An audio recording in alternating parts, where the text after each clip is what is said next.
فأخرج لهم عجلا جسدا له خوار فقالوا هذا إلهكم وإله موسى فنسي أفلا يرون ألا يرجع إليهم قولا ولا يملك لهم ضرا ولا نفعا رب اشرح لي صدري ويسر لي أمري واحلل عقدة من لساني يفقه قولي الحمد لله والصلاة والسلام على رسول الله وعلى آله وصحبه أجمعين ثم ما بعد.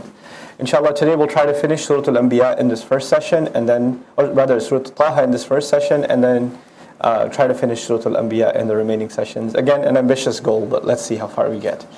The last thing I left you guys with was the story of Samiri and how he manipulated the people of Bani Israel, got them to throw away the jewelry that they had, kept as loans from the Egyptians.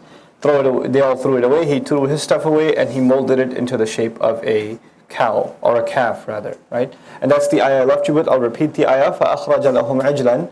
Then he extracted for them a calf. جَسَدًا لَهُ خُوَارٌ. A body. And by the way, jasad is one of three words in Arabic for a body. Jasad, badan, jism. There's different words for body. And a body that doesn't have blood flowing in it, or a body that's emptied out from the inside, could possibly be a jasad. So the shape of a calf, lahu khuwar, which had a mooing sound in it. فَقَالُوا هَذَا إِلَهُكُمْ. So they all saw it, and they heard the sound, and they thought it was some spiritual experience, and they said, this is your God. وَإِلَهُ Musa. And not just your God, this is the God of Musa too. فَنَسِيَ. He forgot, meaning Musa forgot. Also, like I said, it may be that, Samiri forgot. How amazingly he forgot all the teachings that he had acquired, meaning from the Prophet ﷺ. أَفَلَا يَرَوْنَ. Don't they see أَلَّا يَرْجِعُوا إِلَيْهِمْ قَوْلًا, that it doesn't respond to their word, not with a single word.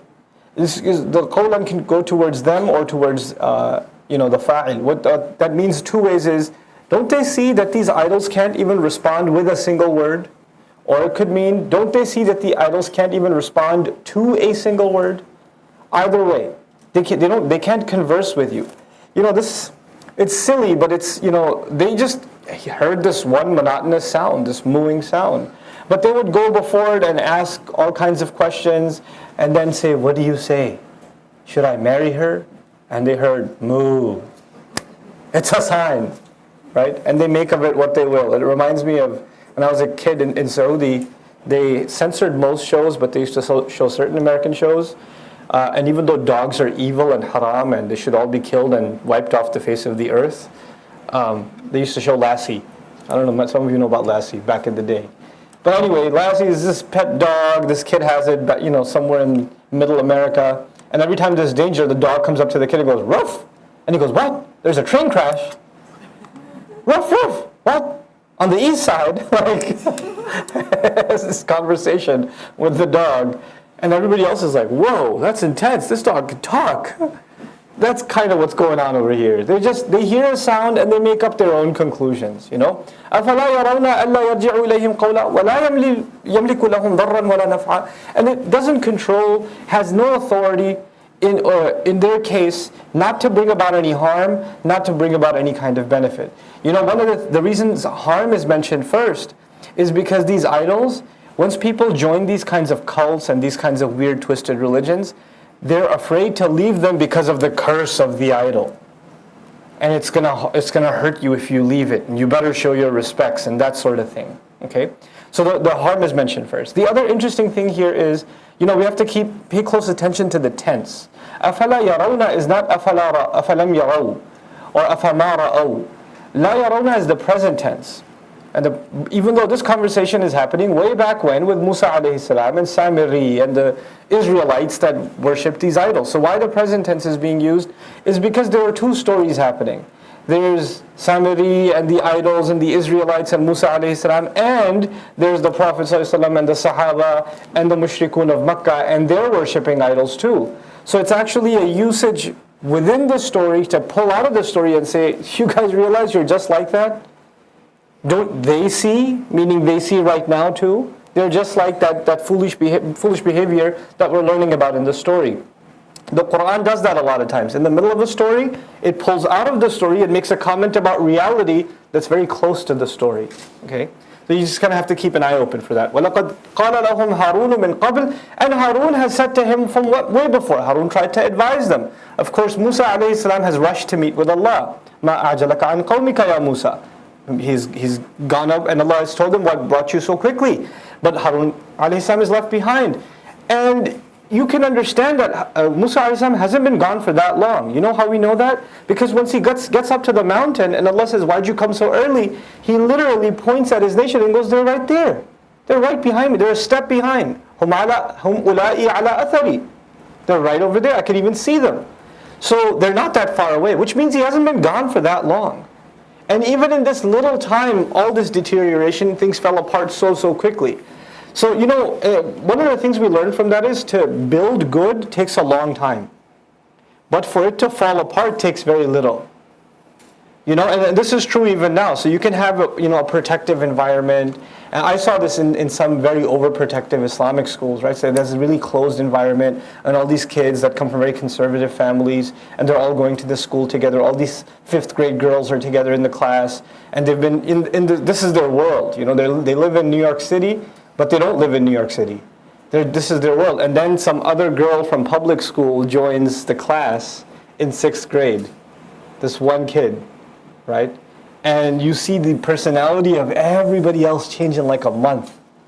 Not that long, just because it takes a long time to build something, and it takes very little to have it come down and collapse, So, وَلَقَدْ قَالَ لَهُمْ هَارُونُ مِنْ قَبْلِ. Harun has said before, and by the way, mentioning of Harun here is important for a couple of reasons. This surah highlights the role of Harun. And of course, second of all, Allah Azza wa Jal could have mentioned this later, but later we're going to learn that Musa alayhi salam gets mad at Harun alayhi salam. But before Allah even tells us that Musa got mad at Harun alayhi salam, Allah came to the defense of Harun. It wasn't Harun's fault. Before even his fault is mentioned. So we don't start thinking, oh wait, Musa alayhi salam must be right. Actually, before we even get to that point, Allah came to the defense of Harun alayhi salam. One of the other favors and one of the other honors and recognitions given to Harun alayhi salam in this surah. وَلَقَدْ قَالَ لَهُمْ هَارُونُ مِنْ قَبْلِ يَا قَوْمِ إِنَّمَا فُتِنْتُمْ بِهِ. You're just being tested with it. You've been attacked with this great trial. This is just a test. وَإِنَّ رَبَّكُمُ الرَّحْمَنُ. And no doubt your master is the ultimately merciful. Also important that he didn't say Allah, he said Ar-Rahman. Ar-Rahman, the incredibly, exceedingly merciful. Why call on Allah as Ar-Rahman? Because I told you before, one of the things that makes these cultish variations from Islam appealing is that people don't want to take responsibility. Allah is punisher, Allah gives the law, if you break the law you're going to get punished, you're going to burn in hell, etc., etc. This cow of ours doesn't ask us to do anything. All we have to do is put some, chocolate milk in front of it, some Snickers or whatever, and we'll be okay. We don't have to do much more. And so this idea that these gods are merciful, but God, Allah Himself is too authoritative. And Harun alayhi salam says, you've got it all wrong. You've got the wrong picture of Allah in your minds. And that's what called you towards shirk.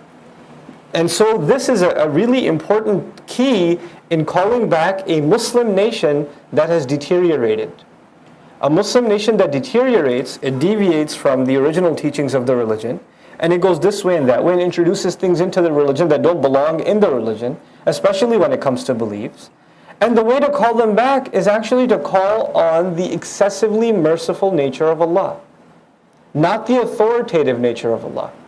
In other words, you have a friend, and I'll give you just a closer to home example. You have Muslim friends that, for whatever reason, are into some of those cultish things where they have some guy come who's supposedly more holy than everybody else, and they go to him and say, please, you make sure that I have a son, or make sure that my kid gets married, or make sure we get citizenship, or whatever.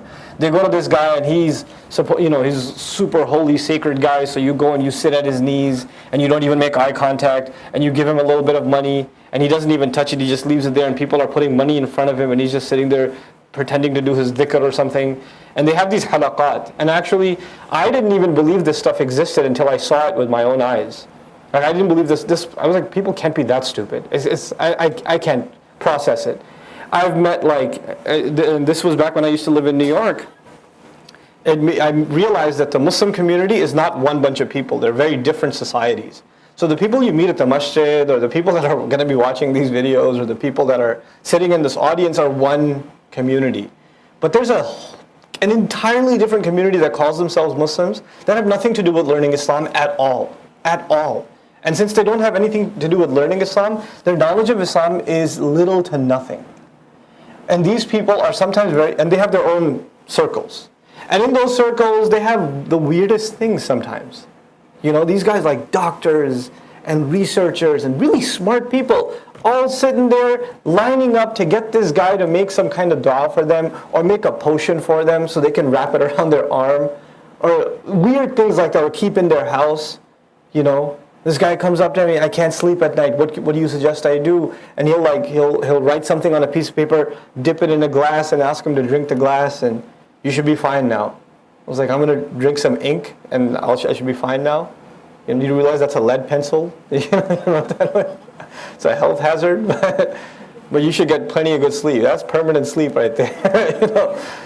But they'll introduce these kinds of things. And moreover, these people, when they see like a slightly more religious person, or a person who's a little bit more educated in Islam, the first thing they see is this guy is so strict. This person is, this man or this woman is so strict. All they talk about is halal and haram. Everything is forbidden. You have to do this and that and the other. Life is so hard when you take Islam serious. This version of Islam, they call it orthodox or conservative or strict or whatever. They come up with these labels to try to suggest that Islam is difficult. All of this because they don't know anything better. And because they pass judgment based on appearances. Well, then it becomes the job of the knowledgeable in the religion to go out on a campaign to introduce people to the merciful Allah. Because they assume Allah not to be merciful based on what they see within the Muslims that are supposedly religious. They develop these immature perceptions of religion. That's why Harun alayhi salam said, رَبَّكُمُ الرَّحْمَنِ فَاتَّبِعُونِي وَأَطِيعُوا أَمْرِي. Then obey me, follow me, and obey my command. So he didn't call for his own obedience first. He introduced them to Ar-Rahman first. Then he said, obey me, follow me, just come along with me. And eventually, أَطِيعُوا أَمْرِي, follow my command. قالوا لن نبرح عليه عاكفين. They said, لن نبرح سنظل على هذا الحال. We're going to stay the way we are. We're not budging from here one bit. We're going to stay in front of this idol, عاكفين, in full devotion. You know what i'tikaf is? I'tikaf, al-akaf بمعنى المنع. You stop. You stop doing everything else. You prevent yourself from going forward. We saw the word ma'kufan before. Or you haven't seen it, I gave it there somewhere else. Surah Al-Fath. In Surah Al-Fath, the animals of sacrifice were prevented from coming into Makkah, and Allah described those animals as ma'kufan, prevented, stopped. I'tikaf is when you prevent yourself from other things. You don't go outside, you don't engage in worldly worship, or worldly behavior, transactions, business, entertainment. You stop all of that, all you're doing is worshipping Allah. And you keep yourself confined in the masjid. They said, we're in devotion, we're in concentration right now. We're in the middle of a session, we're not getting up. We're going to stay in this concentration. حَتَّى يَرْجِعَ إِلَيْنَا مُوسَى, until Musa himself comes back. Meaning they didn't recognize the authority of Harun alayhi salam. And that's the other major problem of a corrupted nation. These are important lessons as we go on. What happens is the Muslim nation becomes obsessed with personalities, right? And not the message itself. So if that person said it, it's valid. But if anybody else says it, even if they're valid teachers or knowledgeable in religion, no. He didn't say it.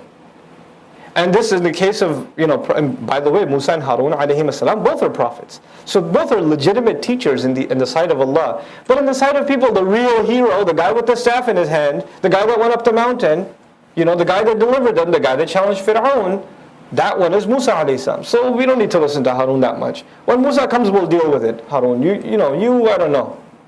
And we do this not just with prophets, we do this with scholars and speakers and writers, and we become obsessive compulsive about one scholar, one writer, one speaker, and say, no, if he didn't say it, it can't be valid. If she didn't say it, how can it be true? This is a disease. This is a sickness. We are people that follow ideas, evidence, truth. And of course we respect and regard our teachers, and we want to learn the most we can from them, but we understand that all teachers in the end are human beings. They're going to make mistakes too. The time of those who don't make any mistakes are the times of prophets. The prophets themselves don't make mistakes. After that, everybody else is susceptible to error. Everyone else. And so we take good from wherever we can. قَالَ يَا هَارُونَ مَا مَنَعَكَ إِذْ رَأَيْتَهُمْ ضَلُّوا. Musa alayhi salam comes back, first person he gets mad at is Harun, start at home. He grabs, and by the way, he was up on the mountain back in the day, you remember? What did he say about his brother? Haruna akhi, Harun my brother. He's so awesome. He's going to be my backbone. He's going to take care of me. He's going to be the wall I lean on. Ushdud bihi azri, reinforce my side by means of him. He speaks better than I do. Huwa afsahu minni lisanan. He praised him in front of Allah. It's a big deal. He gave a whole speech about his brother in front of Allah that we read already. But now that same brother, he's mad at him. He's just really, really upset because you were in charge. What happened? مَا مَنَعَكَ إِذْ رَأَيْتَهُمْ ضَلُّوا. What prevented you? When you saw them going astray, when you saw them leaving the path, they're getting lost. What stopped you from saying anything, doing anything? أَلَا تَتَّبِعَنِي أَلَّا تَتَّبِعَنِي. Couldn't you at least follow me? Meaning follow me could mean two things here. One, couldn't you just come up to the mountain and let me know, hey, Musa, bro, come back, bro, because this is crazy right here. What's going on? You should have at least followed me and let me know. Or you should have followed my way and, established the same thing I enforce on them. أَفَعَصَيْتَ أَمْرِي. Or is it the case that you disobeyed my command? Most historians say that Harun alayhi salam was actually the older brother. He was actually, the younger brother is yelling at the older brother because he's in that position of authority as a result of him becoming a messenger. قَالَ يَبْنَ He said, the son of my mother. This is an expression in old language to say, you know how we say brother from another mother? Well, this is brother from the same mother. Come on, bro. We're from the same mom. For mom's sake. This is the way of saying for mom's sake. Take it easy. Calm down. Why does he mention mom? Because Musa a.s. of course loves mom a lot. And Allah even highlighted that one of the great favors to Musa was what? That his mom's grief was relieved. So he has a close relationship with his mother. Think of mom. I'm from her too. Don't grab me. لا تأخذ بلحيتي. Don't grab my beard. Don't grab with my beard. لا تأخذ بلحيتي. So let's go. ولا برأسي. Nor by my head. Don't grab me by my head. So it's separated because he couldn't hold his temper. إني خشيت. I was the one, no doubt about it. I was really, really afraid. أن تقول فرقت بين بني إسرائيل. That you would have said you caused division in Bani Israel. Meaning if I gave them that sermon and they said you better stop and you have to stop this, there would have been a fight that broke out. And if that broke out, you would have come back to a quarrel and a riot. And you would have said you did this. So I kept my mouth shut, or I only spoke so much and didn't go step any further because I would have gotten in trouble with you that way. وَلَمْ تَرْقُبْ قَوْلِي. And you would have said you didn't watch over my instructions. You make sure you watch over them, make sure they don't fight each other. These guys, they have some trouble issues, any chance they get, they start fighting each other. So this is the instructions of Musa alayhi salam. And so he says, if you came back to chaos, you would have blamed me too. You would have said you didn't watch over my instructions. Because the instructions come in another surah. Harun alayhi salam is told, وَأَصْلِحْ. Make sure you reconcile between the people. Keep them reconciliated with each other.